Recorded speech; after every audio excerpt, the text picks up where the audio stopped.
number one. Now let me ask you, man, what does it take to be number one? 2 is not a winner, 3 nobody remains. We're on the air.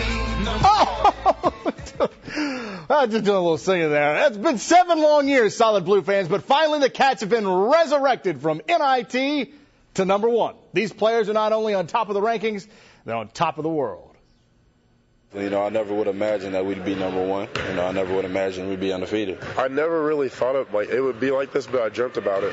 I can't lie. I mean, it's a totally dream come true right now. We're thankful to be number 1 in the country, because that means a lot. That means you're working hard and you win the game. But like I said, we want to be that number 1 seed overall when that tournament comes. It'll improve other teams' play, make them work even harder to try to beat us and just want to win even more. It's going to be a sold-out crowd. Their fans are going to go crazy.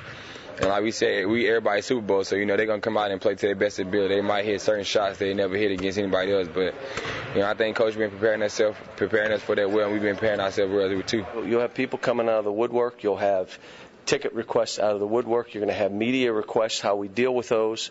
Now, all of a sudden, a guy that's not very good looking becomes just a beautiful young man. And the honors keep rolling in for the Cats. DeMarcus Cousins has been named SEC Freshman of the Week for the 2nd time this season. Against Arkansas Saturday, Cousins got his 10th double-double of the season, 1 short of the UK freshman record. Big Cuz had a bad rep as a hothead when he arrived in Lexington, but has since begun to shed the temperamental title. DeMarcus Cousins gets his tooth knocked out. Now, what would he have done the first week of the season if someone hit him in the mouth and knocked his tooth out? He would have said a tooth for a tooth. I mean, he does nothing except go, did he knock my tooth out? And when he smiled, the entire bench laughed, and we all laughed. And so, he's just come a long way. Big Cuz and the Cats take that number 1 ranking to Columbia to face Lexington native Darren Horn's Gamecocks tomorrow night. Last season, in his first year as South Carolina's coach, Horn swept the Cats.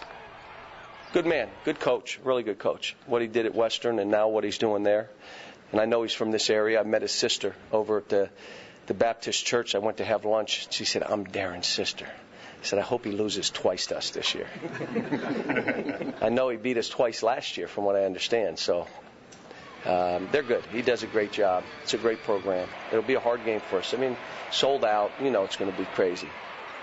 From Tates Creek alum Darren Horn to Madison Central alum Burt Brown, who returns to his alma mater to become the Indians' head football coach. Brown was introduced this evening at the school. He follows Kenny Turner, who was let go after this past season. Brown has spent the last 4 seasons as Perry Central's head coach. The 1986 Madison Central grad also spent some time on Roy Kidd's staff at EKU. Playing quarterback here in the 80s and being the first Mass Central graduate to ever be the head football coach here, you have a lot of emotion. You really can't describe the emotions what it means for me to be the head football coach here after playing here.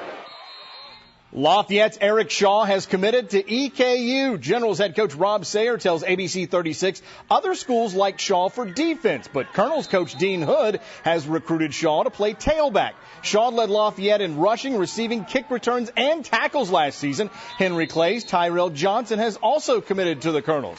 Do not forget to vote for our high school highlight reel game of the week. There are your choices. Log on to WTVQ.com to vote.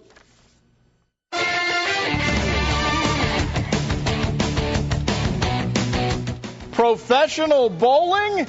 Well, yes, because Morehead State grad Kelly Kulik has become the first female ever to win the pro bowling title. Congratulations to the former Eagle bowler on making history and landing a spot in the Jack Kane Ford Play of the Day.